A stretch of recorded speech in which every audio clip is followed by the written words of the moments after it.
It is my great pleasure to introduce our next keynote speaker, David Beckman, who is president of Bread for the World and a World Food Prize laureate.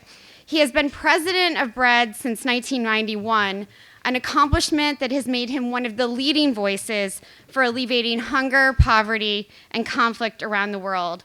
He is both a clergyman and an economist, giving him a unique perspective on what is needed to feed the world, protect the environment, and raise incomes around the globe.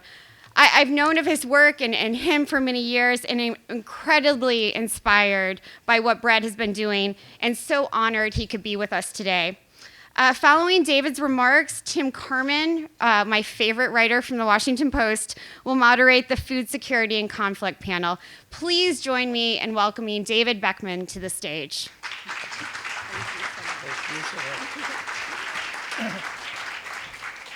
Well, I'm just really thrilled to be here.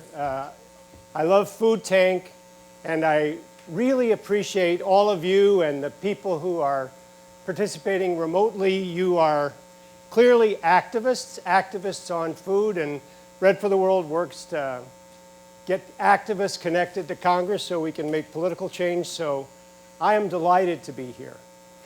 And the panel that we have on food security and conflict is outstanding. I look forward to learning from them.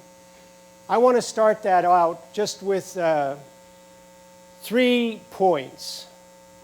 The first point is that the main concentration of world hunger now is in countries that are struggling with conflict.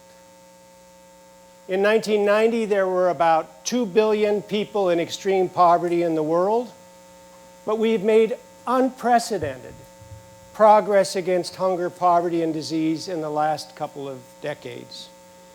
And so now there are 1 billion. From 2 billion now, it's 1 billion people in extreme poverty in the world. An extraordinary change. I think that changes God. I mean, not God, but God among us. But of the billion people who are still in extreme poverty, not able to provide basic necessities for themselves, half of those people are in countries that are struggling with conflict. Either countries that are in violent conflict right now, like Syria or South Sudan, or countries that are on the edge of conflict, like Liberia, which came out of a terrible civil war, or Burundi, which seems to be teetering on the edge of war. Let me just give some basic facts about that set of countries struggling with conflict. There are a lot more of them than there were 10 years ago. The number of countries in conflict has surged. 31 of the 33 countries in conflict are predominantly Muslim. Their governments don't work. They have weak governments that aren't really able to provide basic services and aren't trusted by their people, especially people, if there's a fight going on in the country, maybe that's the minority ethnic group. So they're weak, and they're also not trusted. These countries have a disproportionate share of natural disasters and a disproportionate impact from climate change. And I think the last fact that's really important for us to realize right at the beginning is that their problems are also our problems. Their problems are coming to us. Most obviously as desperate immigrants coming out of situations of violence and poverty into other places, and also as terrorism. These countries, not all of them, but these countries are places that breed terrorism that strikes everywhere in the world. The second really basic point I want to make about these countries is that the rest of the world needs to pay more attention to these countries and to get more deeply and more intelligently engaged. Several of these countries are places where the United States has a deep military involvement. So those countries are in our newspapers. They're on TV. We think about them. That involvement is very expensive. Americans are dying in the process, and so we pay attention to those places, and they are desperate places. But we also need to pay attention to other countries that are in or near conflict, near to being in conflict, where we're not so deeply engaged militarily. So not just Somalia, but Burundi, because those countries are a step away from situations very, very similar to Syria or Somalia or South Sudan. Part of the world's engagement with these countries will be about security. So there is a military dimension to it. I really don't know that much about how do you manage the military. I think I'm going to have to learn more about that.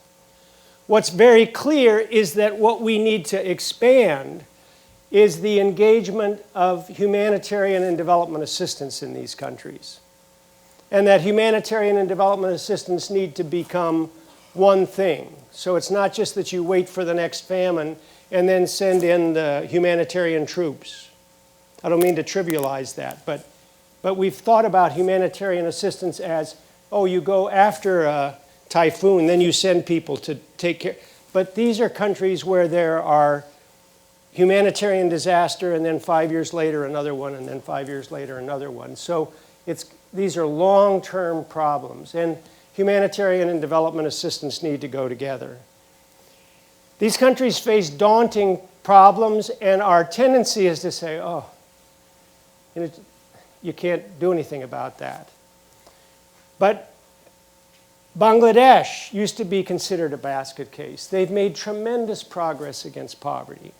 Ethiopia used to be the poorest country in the world. They made real progress against poverty. And so as we think about these countries that now seem so difficult to us, I think we can come to them with a certain degree of confidence.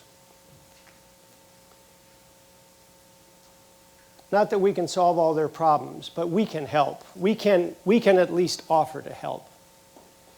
Now, finally, I want to talk to you about Bread for the World. That's my organization. But we need people like you, because you care, you're knowledgeable, you're active, you're trying to solve these problems. And Bread for the World has a really formidable, wide, big network of activists that reaches into every congressional district of the country. Also churches. About 7,000 churches are part of Bread for the World's network. And what we do is together, we lobby the US Congress, sometimes the president, but mainly our own members of Congress, to get them to do their part to end hunger in the United States. We've got a lot of hunger in our own country, but also around the world. You can check us out. The website is bread.org, so I don't need to tell you much.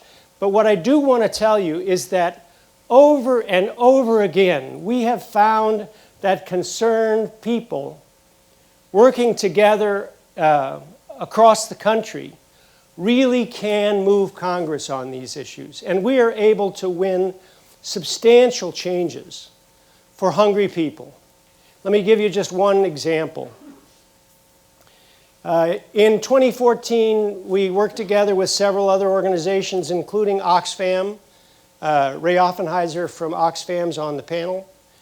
And that little group of organizations made a big push to reform US food aid. We've been working on it for years, but we made a big push. US food aid feeds millions of people, some of the most desperate people in the world. But the system is outdated and inefficient. It when we ship food from this country to the other side of the globe, you spend 50 cents of every dollar on transportation and administration.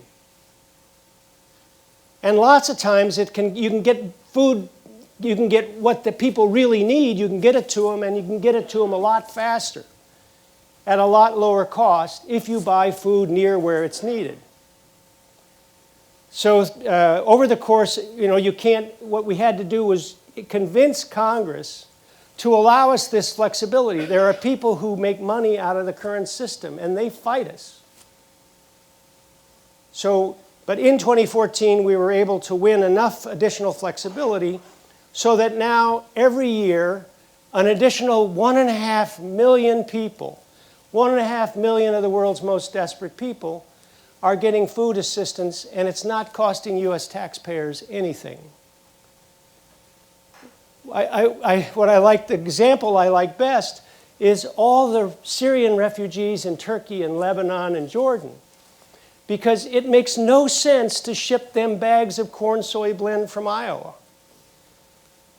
So what the World Food Program has been able to do with this increased flexibility is give them debit cards so that they can walk into the grocery store in Turkey and buy the food they need. It's much more efficient, it's cheaper, it gives them the kind of food that they like, and it makes them a little bit more welcome in Turkey. That's what we've been able to do. But to do that, we need tens of thousands of people to follow an issue, wrap their mind around the issue, and then get their 2 senators and their member of Congress to help us. This usually takes a year or 2 to get a big change through Congress, but we can do it. Let me just mention one thing that we're working on right now, and that is in this year, it's a short congressional year, but we're trying to double U.S. financial support for child nutrition programs around the world. We know a lot more than we did even 10 years ago about how much damage undernutrition does to pregnant women and babies, to babies. We know that children who don't get proper nutrition in the first 1,000 days between conception and age 2 suffer stunting of their bodies and their brains often. So they will never reach their God-given capacity. Once the damage is done, once they reach age 2, the damage is done forever. And we also know much better than we did 10 years ago what are cost-effective ways to deal with this problem. So we know there are cheap things that can be done that are transformative for the child, the family, and for a country. And some of these things are things that you can get done in the middle of a war. 1 in every 8 babies is born in one of these countries that are in conflict. And if we use one thing you can do is just teach parents about hand washing with soap. You can teach moms about the importance of exclusive breastfeeding for the first 6 months of the baby's life. You don't have to move any equipment or anything. You just get the information out. And some of that, just the information, would save lots and lots of children from the damage of stunting. So if you want to help us get stronger U.S. leadership, double U.S. funding to deal with child nutrition around the world, go to bread.org, hit the Take Action button, and lobby your members of Congress. Thank you. I really appreciate what you're doing here today. Thank you very much.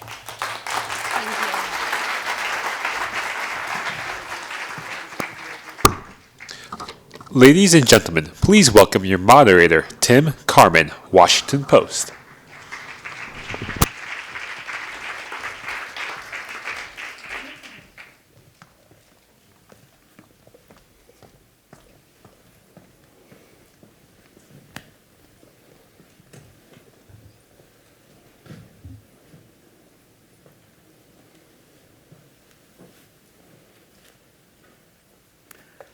Welcome.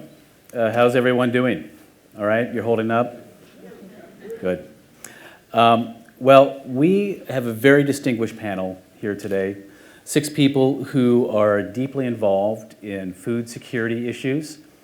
And as you can imagine, food insecurity and food security is a huge topic.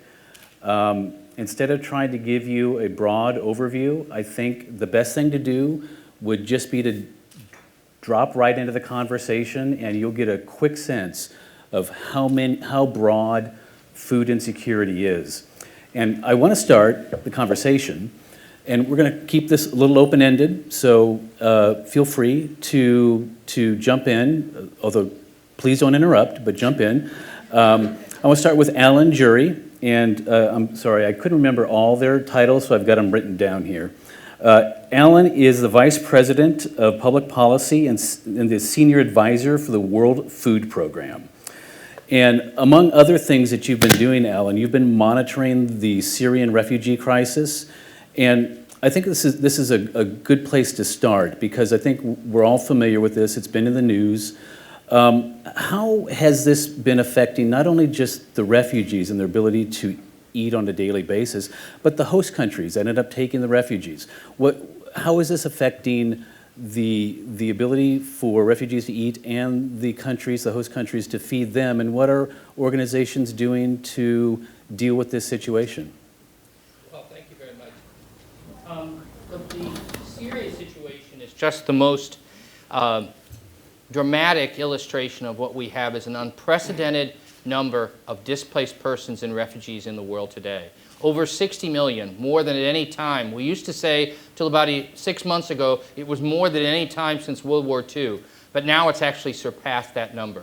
And Syria is really just kind of the most visible poster child of this dramatic problem. You have almost 5 million refugees who have actually fled Syria, and you have another close to 7 million people inside Syria who are internally displaced, forced from their homes through various effects of this conflict. And this conflict, as I said, really kind of illustrates the topic of this panel, which is how integrally connected food security and conflict are. You know, in the world today, you're 3 times more likely to be hungry if you live in a country affected by conflict than if you live in a more peaceful, stable country. And we are not going to solve the problem of hunger unless we address those issues in the conflict situations.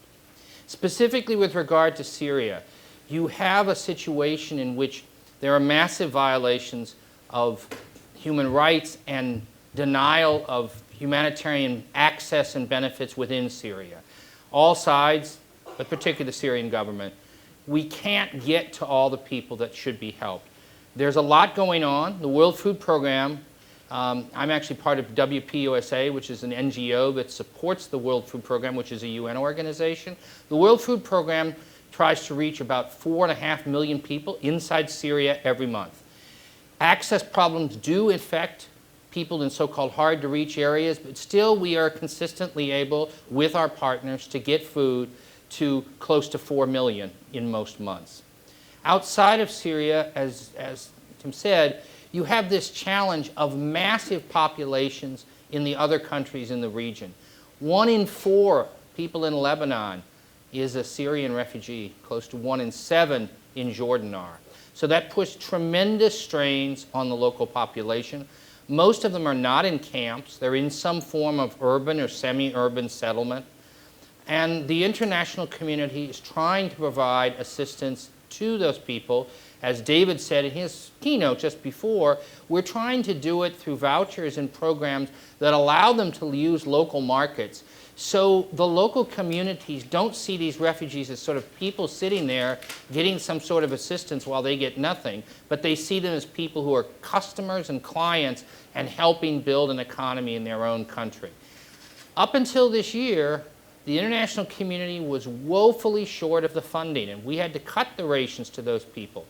Now, as the impact of these refugees are felt on Europe's stores and on Europe's shores, we found that there is a great more spirit of generosity among some of the developed countries to try to provide support, and we have been able to restore the full rations this year. But I think this illustrates a point that I just want to conclude this opening comment on, which is Syria shows that the implications of these kinds of food security and humanitarian crises do go beyond the shores. And when people say, well, you know, it's just too expensive. When it hits home to them, they come up with the money to try to meet the basic minimum needs. And we need that kind of attitude, not just towards Syria, but towards Somalia, towards South Sudan, toward Yemen, toward Iraq. There are a number of conflicts in which the violation of humanitarian law and the food insecurity are every bit as bad as Syria, and we need the same kind of political will that we're starting to see on the humanitarian side, and we need to also see it on the political side to not just treat the symptoms of the conflict, but actually stop the conflict. So I think this kind of moves into an area where Lauren Risi, who's the woman at the very end over there, Lauren is the Senior Program Manager for the Environmental Change and Security Program for the Wilson Center. And among the things that you have been doing is working with groups, I understand, to get them to be sensitive about providing humanitarian aid in places, I would imagine, like Syria.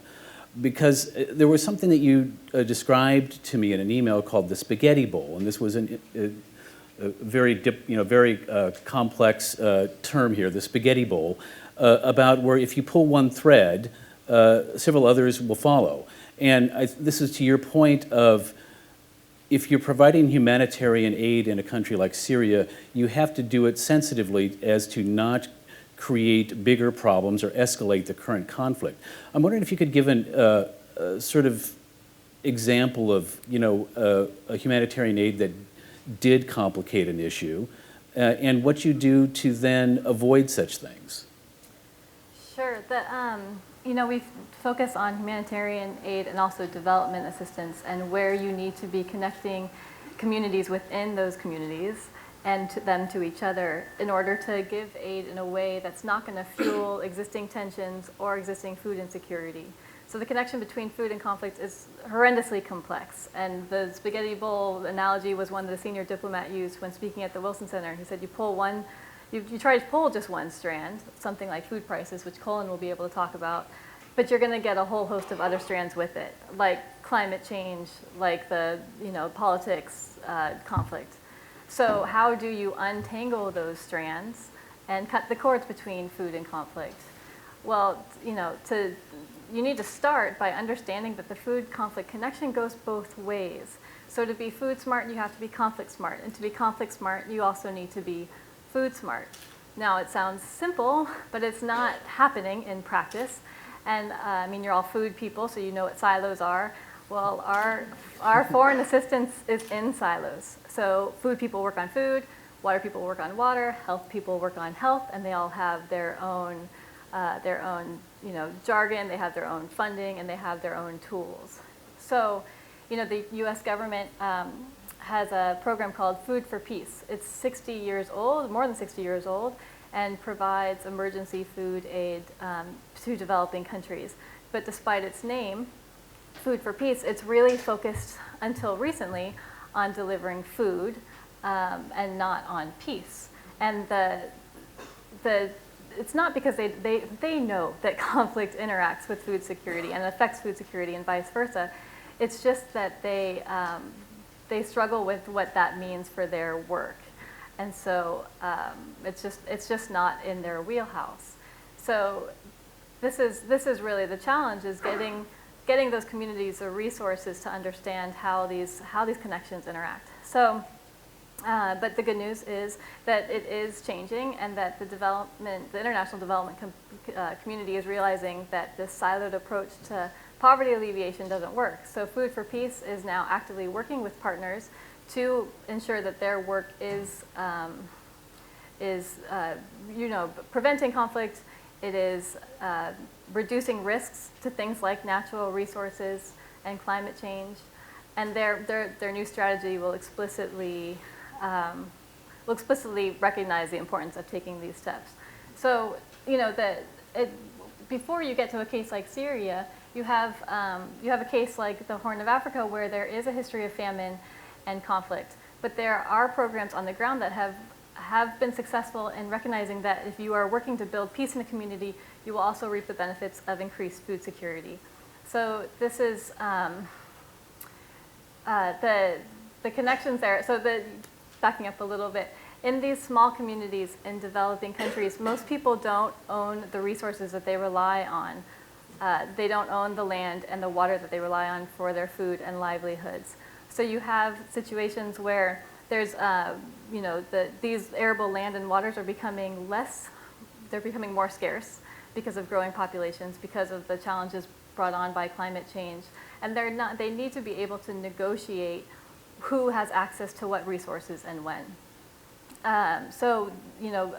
Aid workers have found in communities that when they help these communities negotiate with each other, they're not only reducing conflict, they're also finding that the food supplies are more stabilized. So this is the kind of results that you can get when you're being both food smart and conflict smart.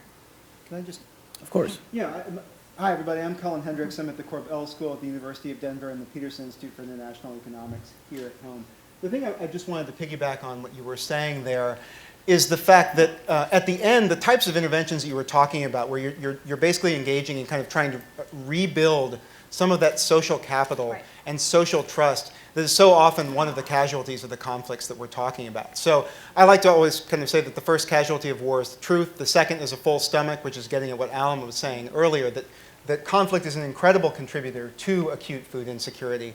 But then also we know that one of the lasting kind of legacies of these types of conflicts is a breakdown in social trust.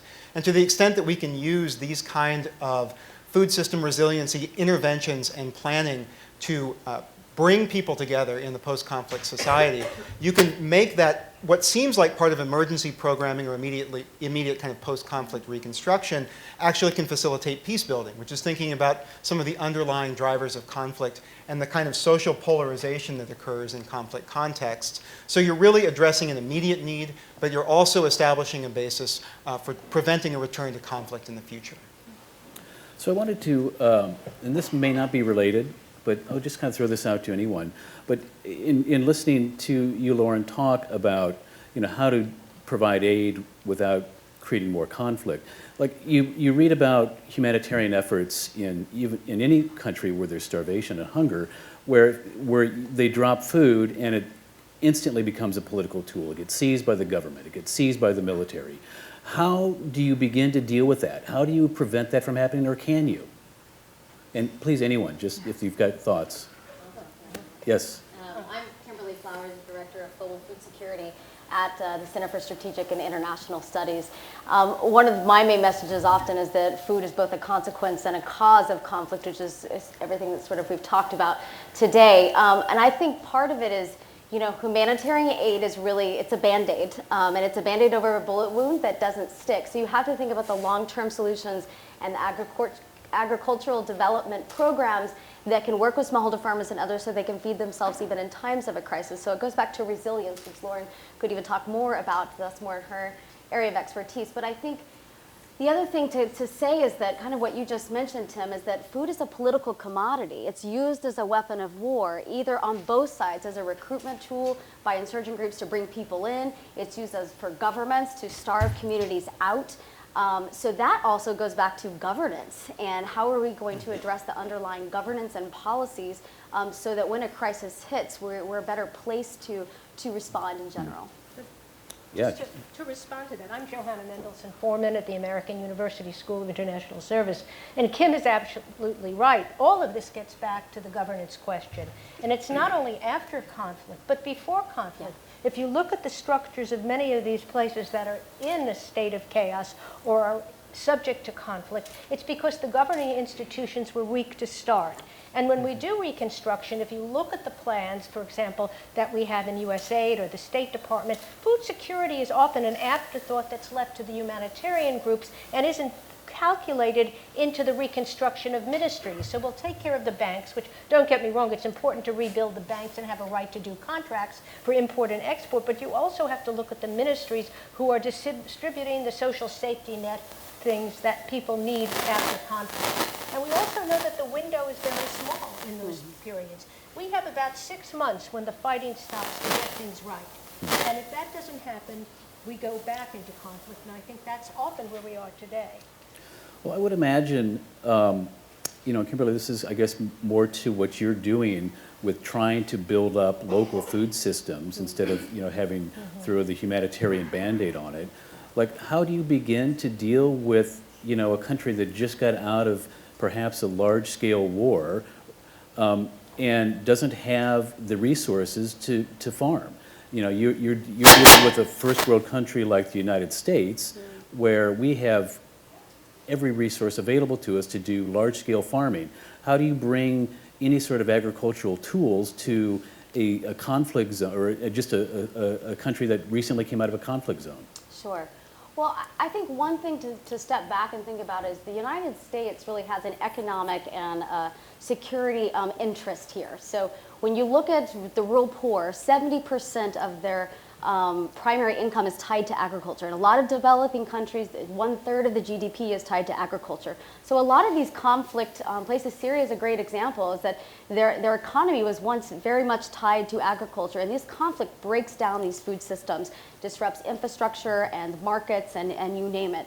So the way to build that up, in my eyes, goes back again to long-term solutions. So that means getting at the heart of hunger and poverty at the beginning. So that's working with smallholder farmers so that they have the right access to finance, right access to inputs, that they know good agricultural practices so that they can increase not only their productivity, but more importantly, their income. It's linking them to markets, which means bringing in the private sector so that you have sustainable agriculture so you're not dependent on aid in the first place. And it also goes back to, and this has been mentioned by David, and I'm sure many others today, about malnutrition and nutrition issues, back to that 1,000 days. That also has an economic impact on a country. So you've got to start from the beginning, making sure countries have the nutritional knowledge to give their children a diverse diet, so that again, they are well-fed, well-nourished, and that's going to make a much happier population, either post or pre-conflict. And the only gentleman so far that has not been identified is Ray Offenheiser. He's the president of Oxfam. And I think, kind of delving into a similar subject, I think you have been involved with trying to rely in humanitarian crisis on local agriculture, regional agriculture, instead of flying supplies in from far away. And I'm wondering how much success have you had in that area? Well, first of all, thanks, Tom, for the question, and thanks for our host for having us here at the Food Bank event. Oxfam actually plays kind of a dual role. We're actually a first responder in emergency situations in post-conflict. We're one of the largest humanitarian response organizations in the world, and we're on the front line in just about every crisis you can think of, including operating inside Syria today, one of the few organizations actually in Damascus right at this moment. Only 3 of us are actually there trying to reach populations in that situation. I think we do work on delivering humanitarian relief and food. We work very closely with Allan's organization, the World Food Program, actually trying to get food into zones, into combat zones. For example, in South Sudan, recently I was in the opposition areas, and it was very interesting sort of to try to figure out how you go from Juba into the opposition areas with government permission and then participate, and collaborate on the ground. When World Food Program is dropping food out of a plane, we're on the ground actually managing the delivery process, delivering that food to people. And in some sense, that South Sudan story is one I think that kind of illustrates a lot of what we're trying to talk about today in terms of what conflict really does to a country. In the areas where that food was being received, you had many people who had migrated in there who were agriculturalists from other regions, and all of their agricultural production had been destabilized. They were not farming. Food was not being produced because a war was going on. And so all of that production that could be going on wasn't happening, and people were basically living in basically humanitarian circumstances and very much in need of that emergency food in the hope that they could at some point return home. But of course, that's a very uncertain situation. In that post-conflict moment, organizations like ours would actually try to really switch gears. And this goes to this point, I think, about silos that was mentioned a minute ago. I think there's a big discussion going on between the humanitarian community and the development community now about how to get rid of the silo between those of us who deliver food on the ground in the way the World Food Program does and the way Oxfam would assist the World Food Program in that process, and those who do long-term agricultural development, which incidentally Oxfam also does. And what we've been really working on is how do we make that rapid transition from that one function that's a humanitarian relief function to actually that long-term development function. And in some situations, people return to their land. In other situations, it's not as easy. The circumstances on the ground make it very difficult for them to return for a time. The land may be mined. There may have been other groups that have moved in and taken over that land. So this whole situation has become somewhat destabilized. In the best of circumstances, if they in fact can return to their land, one of the things that we might do very quickly is actually become the seed provider. Why would we do that? Because there's no markets working at that particular point in time. And also in the aftermath of a conflict, you're also missing one other vital ingredient, which is government institutions oftentimes are compromised. And one of the things I think we forget when we're talking about all the measures that should be taken is much of the world, particularly the more vulnerable areas of the world, for a variety of different reasons, have weak agricultural support institutions. They don't have strong agricultural research institutions. Many companies in the countries in the aftermath of the liberalization initiatives of the 80s and 90s did away with agricultural extension, so there is no agricultural extension system. In the most food insecure areas, markets don't necessarily function. So you need this kind of peculiar combination of outreach from not-for-profit organizations or humanitarian groups and whatever government resources actually might be in the area, and you try to rebuild that market, those market networks at the grassroots.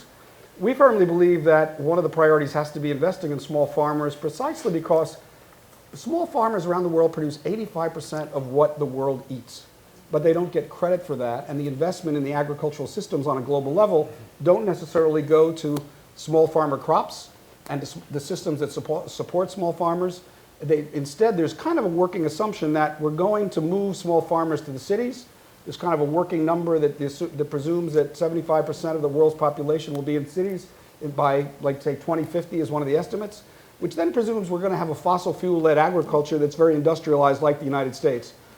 I actually worry that the presumption there actually could be a source of conflict all by itself, and that we need to actually redress that by actually putting much more emphasis on, can we support small farmers where they're highly productive and they're competitive in their markets, and where they would be stabilizing sort of communities in rural areas all over the world, and where they would continue to actually produce valuable alternative commodities to the 5 major staples that are actually essential to the diet and provide a broader array of nutritional value to the diet. But actually, that's a debate that I think organizations like ours are actually trying to fight within the kind of big discussions on global food, global nutrition, and strategies for international agriculture that take place in fora like this around the world. Well, you know, South Sudan is another really good illustration of how you can build food security programs to help prevent conflict. You know, local conflict in South Sudan, for those who've traveled there, it's a big pastoralist, areas where cattle and water supplies is often the start of the war. It becomes much bigger and much political, but tribal disagreements and conflicts over disputes over cattle and water rights. I mean, parts of South Sudan look like those old Western movies you've seen where, you know, everybody gets an argument over who's got the ranch and who controls the water, who controls the cattle. Now, if you invested in smallholder farmers and smallholder rural agriculture focused on livestock, it's not enough in South Sudan to do it right. You need to make sure that it's not perceived, and not really, only to the benefit of one ethnic community or one group. If you show that it builds links that's for the benefit of everybody, you'll reduce the conflict if you do it in a way that is perceived by the local population as favoring the resource allocation to some existing stress point in the society. You will actually feed the conflict. And that's the word that the wonky people use is called conflict sensitive, and I've had about 50 people who don't do this all the time say, what the heck do you mean by that? That's what we mean. We mean what divides people, and how do you do food security and agricultural development in a way that tears down those divisions rather than strengthens them, intensifies them to the point that they erupt into armed conflict. Cullen? Well, the point I wanted to make is actually to come back to this issue of urbanization, because I think a lot of us share your concerns that we are moving towards a particular kind of agricultural model that may not be applicable or appropriate to many of those contexts. But I also want to say that even if we are able to maintain kind of smallholder-centric systems of agriculture in the developing world, it is not the case that we don't need to worry about urbanization. Regardless of what we do, in the next 20 to 30 years, about 2.5 billion people, I think. So 2 Indias worth of people are going to move into cities in the developing world. And as they do that, they are going to leave the farm, and in many cases are going to be leaving kind of contexts of endemic poverty, but they're going to be trading kind of a little bit of an ability to self-insure in times of food scarcity or high food prices. They're going to be trading that in for living in urban areas and being much more connected into both national and global food systems. And therefore, the sources of resilience for them are increasingly going to be market-based, I think, in urban areas. But then also they're increasingly likely to fall under the auspices of kind of government programs of kind of basic food provision and subsidies and things like that, that themselves, in some research, suggest are an exacerbating component of conflict, particularly urban protest and rioting, which I'll come back to a little bit later. Johanna? I wanted to follow on with the comments of both Ray and Cullen, because the question that must be in your minds as an audience is, what are we doing as a government given the picture that's been painted by people here on the panel? Yeah. And I think it's interesting because there are wonderful groups like Oxfam and World Food Program that are doing this great work on the ground and policy-wise, but the U.S. government, in its national intelligence estimate in 2015, said that food security is a national security issue. Now, some of you may roll your eyes and say, what does that mean? But in fact, all of the descriptions, from a lack of prevention to bad governance to the inability to face the urbanization, which is going to stress even further weak governance around the world, and especially in the global south, as we call it, are factors that are very much affecting U.S. stability. And I believe that one of the biggest challenges, and I'd love to hear my colleagues think about it, is that no one owns food security in the U.S. government. And that creates a problem because you have the United States Agency for International Development, the State Department, you have the Department of Agriculture, probably many more agencies, including the Treasury, including licenses, that don't own it. And when you don't own it, you don't deal with it. And just one more factoid. In our military academies and in our training, nobody learns about food security or the problems of prevention that we are talking about today as part of their situational awareness. So I think this all feeds into this whole challenge of how we deal with this in the future as a threat, as well as solving the people's problems on the ground every day. Kimberly? I disagree slightly, which makes it a little more fun of a panel. Oh, good. That I do think the United States is starting to own food security. I still think it's complex, and I think there's a lot. And there's no one owner. Yes, True, there's no one owner. So what I'll talk about briefly, just to make sure the audience is aware, is something called Feed the Future. It was created under the Obama administration, launched in 2010. It's the Food Security and Nutrition Initiative, but they've invested $5.6 billion over the last 5 years. So about $1 billion, I can't tell if that's me or not, about $1 billion a year has gone into food security. And they've targeted 19 countries that had to meet a certain criteria to reach that. I think one of the challenges with that, though, and one thing I think that they missed the boat on, is that 4 of those countries, or 3 actually, are in Latin America, the Caribbean, 12 in Africa, and 4 in Asia, but 0 in the Middle East. So a lot of these places we were talking about conflict, it's just a different kind of solution. While I think a lot of it is right, as they're investing in smallholder farmers and nutrition, it doesn't really address some of what we're talking about when it comes to conflict. The other challenge you have with that is that it's a presidential initiative. So although there's been some movement with the Global Food Security Act, it was just passed out of the House a week and a half ago, it's yet to be seen if there will be real movement before the next administration or what the administration will take on to that. Having said that, there are 11 agencies engaged in that initiative. So while it's a whole of government effort and USAID is leading it, the Feed the Future coordinators, there's 2, one in state and one at USAID, but there's still a lot of coordination and communication issues between agencies, particularly more in the field than in Washington. And I agree with Johanna in that I think there needs to be one Feed the Future coordinator and maybe a food security czar out of the White House or something that has even more ownership over the efforts that have been done so far. And I'd like to come in on this particular point on Feed the Future, and maybe kind of put it in a different light. I'm not going to disagree with you, but I'm going to compliment. You know, why did the Feed the Future come into being in the first place? And maybe I think it's really important to actually underline that. 2002, 2008 and 9, we had a global food price crisis in which food prices in some of the poorest countries in the world went up 300%. And why did that happen? Basically, and there were food riots in basically almost 40 countries around the world. Governments were in danger of falling because people were rioting in capital cities.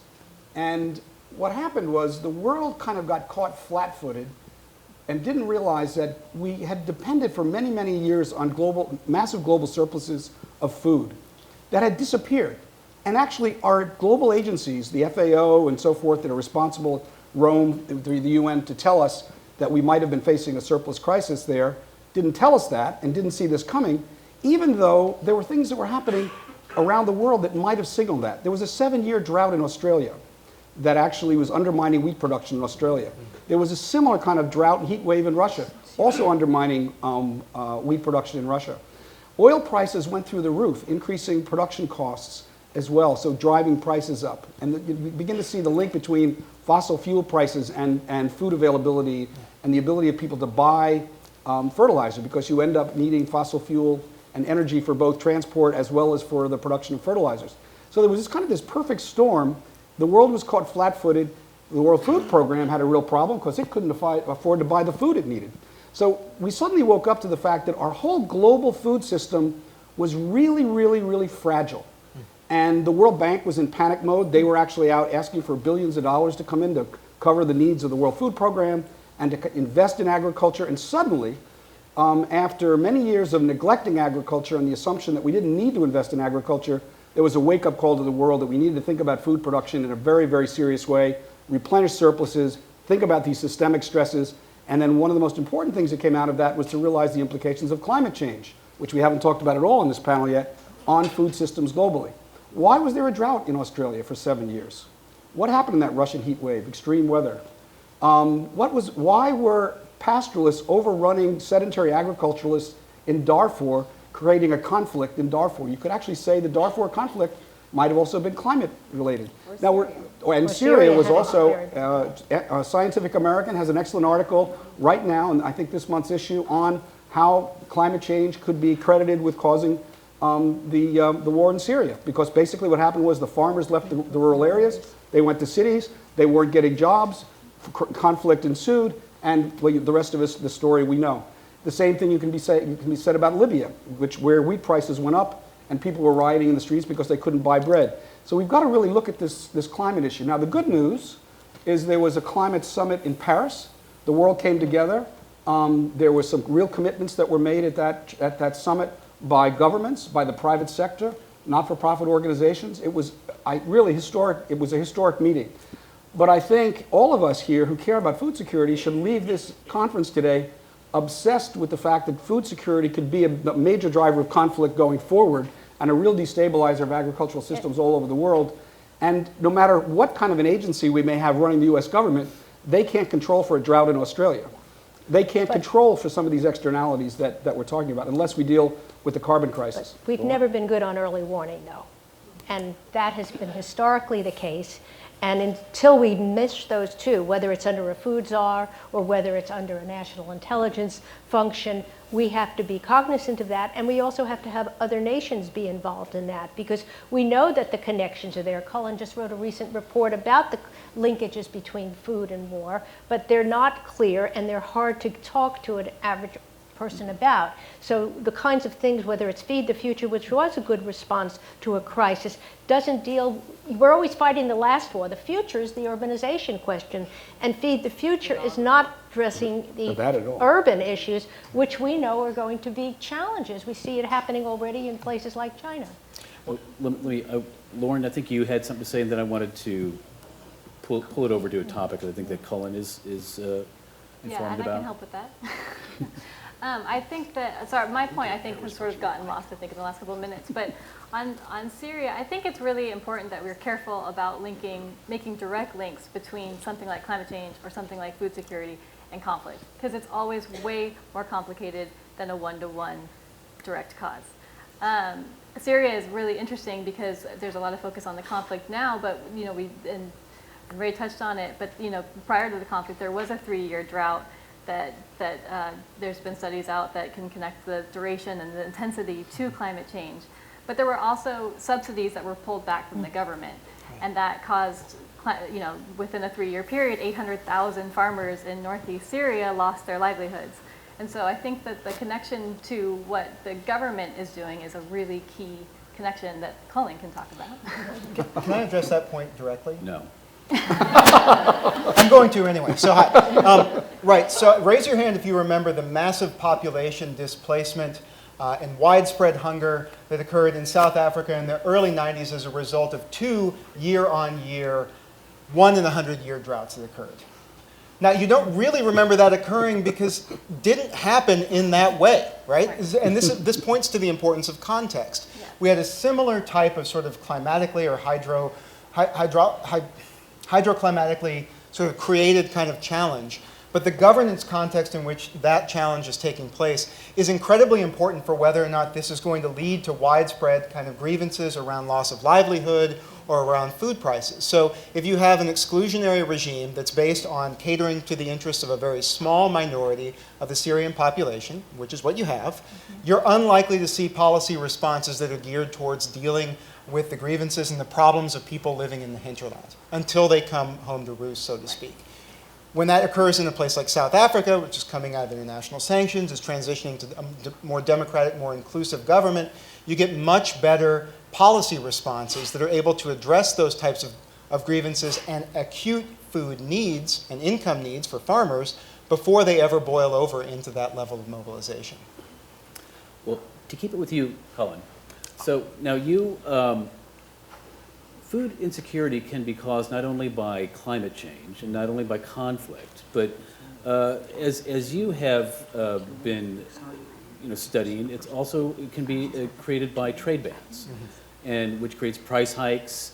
And so how do you even try to begin to deal with countries that decide to go into protectionist modes with the conflicts that can arise from it? Yeah, so that's a really important question. So earlier we were talking a little bit about a drought in Australia or the drought and the wildfires that occurred in Russia.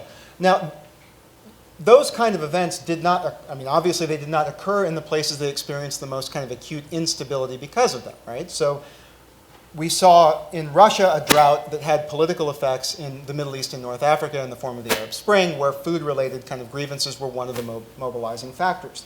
The transmission mechanism was international markets. So between 15 and 20% of the food that we consume travels internationally, but increasingly kind of prices in local markets are aligned with these global prices for these traded commodities. One of the really kind of sad outcomes of these recurrent food price spikes is that they set in place a logic wherein governments in food exporting countries feel it is in their best interest to shield their own consumers from the high prices and the volatility that exist in international markets. And so what they essentially do is impose what you could call a beggar thy neighbor or a starve thy neighbor kind of policy where they institute an export ban. So in Russia it was on wheat, barley, meslen, rye, a variety of other grains. Well, that might work out well in Russia and that might make for pretty good domestic politics in a time of rising global food prices. But it absolutely leaves in the lurch the counterparties to all of those, right? All of those trades and transactions. So major food producers and governments in the Middle East and North Africa were forced back into spot markets or sort of cash on the barrelhead kind of markets for these commodities at incredibly inflated prices. And this causes the budgets of these governments to balloon in times of acute crisis and puts them in a fiscally very unsustainable position. Just to put some numbers on that, in 2002, when food and oil were both relatively cheap in international markets, Egypt was already committing about 2.2% of GDP to food and fuel subsidies. At the height of the food price crisis in 2010, 2011, that value had jumped to 8% of GDP, which is an unbelievable amount and which is not fiscally sustainable. And since these high prices contribute to political instability, so higher prices we know are a preciptor of protest and rioting in urban areas, they are both a response to and a cause of further conflict and uncertainty in these kind of markets. Now, I think it's probably pretty Pollyannish or would be Pollyannish of me to say that we're likely to get a government like Russia to completely disavow the use of export bans.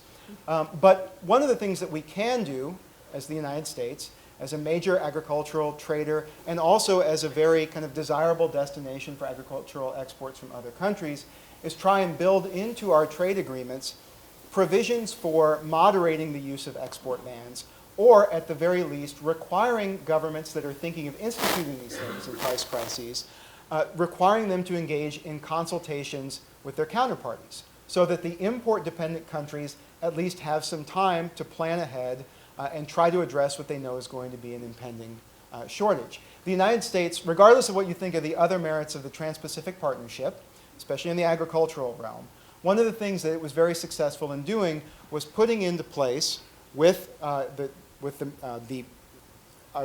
counterparts in that agreement, many of which are food exporters, putting in place this kind of consultative process in advance of imposing export bans. That's something that I think should be, should be considered part of a best practices suite of things to bring to the table in future trade negotiations.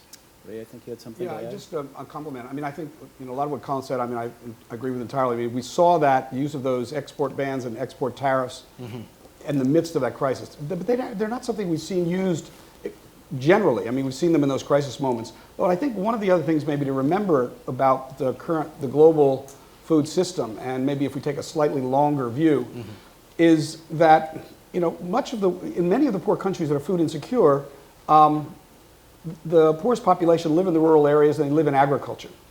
And one of the paradoxes of that moment a few years ago was that over the last 20 or 30 years, institutions like the World Bank's investment in agriculture went from 40% in the 1970s to 4% or less at the time the crisis occurred. USAID, same story. Now, why did that happen? Well, that happened because basically in the 1980s, the United States, we had these enormous surpluses in the Midwest of grain, and we told the world, don't worry, there's going to be abundant grain on the global market, it's going to be cheap, don't worry about investing in agriculture, the food's always going to be cheap, you can just buy it through trading networks on the international market.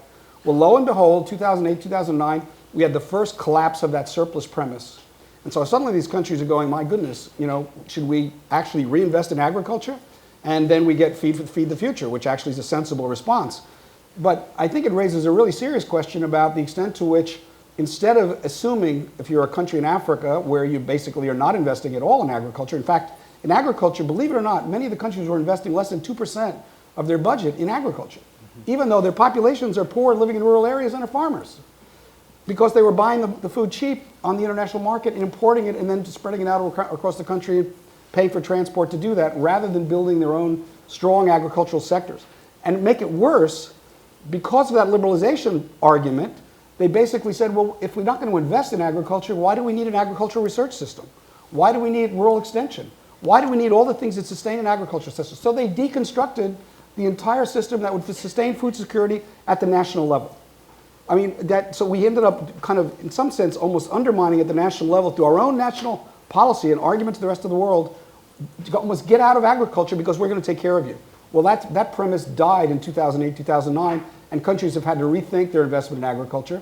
In Africa, actually the African Union has been encouraging all countries in Africa to invest at least 10% in the agricultural sector in order to have food security at the national level. And this is something I think we need to be encouraging all over the world. Ray, don't you think, though, that part of the problem is that as the investment in agriculture went down and the investment in governance and institution building went up over that period, especially after the end of the Cold War, there was still a decoupling of the connection between what governments needed to do for their citizens locally, including bringing in local voices that were dealing with this, and what was happening on the ground, so that we had two separate worlds. We had a food aid program, which went on through Food for Peace and the world, but there was no connection. I was involved in a lot of those democracy building programs. I never saw once a reference to food insecurity in any of the institution building efforts. And I think if we were to revisit it and Feed the Future, maybe looking at this as well, is we have to make that connection, because they're not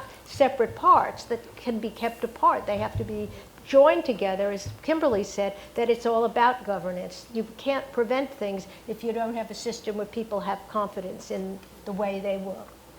I think Lauren has something to add, then we want to get to some Q&As.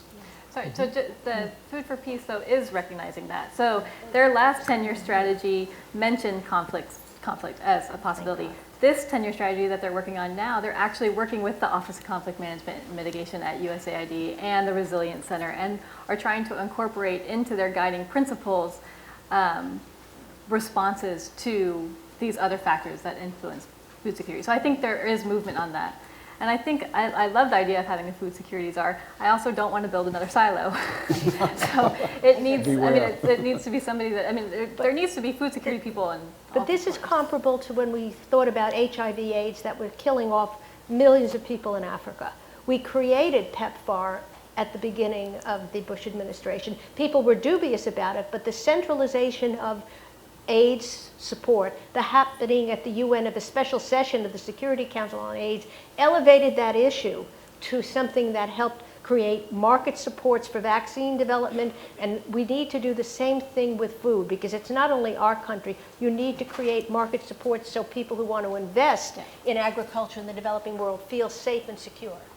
But for PEPFAR, I think it's important to remember President Bush almost doubled U.S. foreign aid to create PEPFAR and the institutional capabilities to support it. And we're having a tough time talking about increasing foreign aid funding right now with the current Congress. I agree, but it is a model to look at in terms of the threat. Let's get into some questions. Two. Two questions. Yes. Okay, we've got enough time for 2 questions. Gentleman in the back. Oh. Yep. Just to go back, I think way back to something Kimberly said a while ago. I've been reading Brady's work on famine and the history of famine, and you mentioned how a lot of times food can be consolidated for as a recruiting tool. Historically, that's been the case. Is that happening today, and to what extent is that affecting food aid as well? It's definitely happening today. Is this working? I'm confused on my mic. I might need to apologize for my hair earlier. I think that was the culprit for the crazy sound. It's definitely happening today. I should say I'm not a pure expert on that. And actually, I'm going to turn to Allan because he can speak to that a little bit more, particularly in Syria and Yemen and other places. Absolutely, whether it's in Syria or Sudan, it's being diverted by both governments and insurgents. And I think that food aid, whichever organization is trying to deal with that, but it's a very complex and political issue. But I'm going to turn to Allan because I know we've been on other panels and he can speak to that even more technically than I can. Yeah, it's a problem. The challenge I think where international community is able to get is what you see more often is people literally denying the access because the international food aid community won't accept those rules.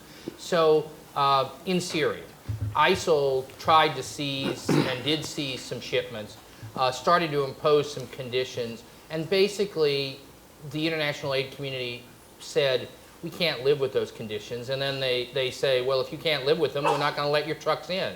And so you have this dilemma of access denials. You have frequently siege circumstances where, while food aid may be allowed in some places, but when parties are in active fighting and they want to make sure they bring down some city or bring down some community, they deny access. So there are massive denials of access, and because they'd rather their people starve if they can't control it. And that's an unfortunate reality in far too many of the conflict situations we have today. Yeah, in working with World Food Program, in some sense, the World Food Program is kind of the arterial system, and the Oxfams and other humanitarian organizations are the capillaries, kind of getting food out to people on the ground. You can use that in the future, Al.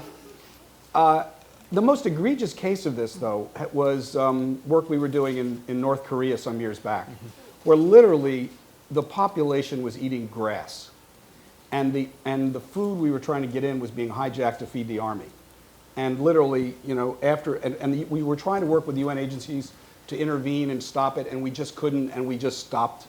We had to stop the work because we were in this kind of incredibly complex moral dilemma where we're feeding an army that's actually starving its people. If you can imagine such a kind of extreme situation. But that's been the most extreme case. I think the more frequent one is the one that Alan's describing. But I think you should take some heart from the fact that the professionals in the World Food Program that actually have to deal with this on the front line and negotiate with governments are dead serious about this work and about getting the food to people. And they're going to negotiate the best possible way of getting access. And access under international humanitarian law, this is something I think, this is an issue that's addressed under international humanitarian law, the issue of access to an affected, victimized population. And unfortunately, one of the problems our community is facing right now as humanitarians is international humanitarian law is under threat. It's not being respected by extreme, the violent extremists. It's not being respected by conflicting states in some cases. It's not, in other words, the Geneva Convention and the traditions of international humanitarian law which would allow for this access in extremis, where populations are literally starving, we just can't get in. And you even have a bigger problem because in the case of Syria, which is not a signature to the Rome Convention, which is the international court, you can't even have jurisdiction there in addition to the Right. Geneva Convention. So you have a double problem. Well, but we also have this thing called responsibility to protect, which actually should, in fact, enable us to reach those populations that are being that technically, if you're inside Syria and you haven't crossed the border, you're not a refugee.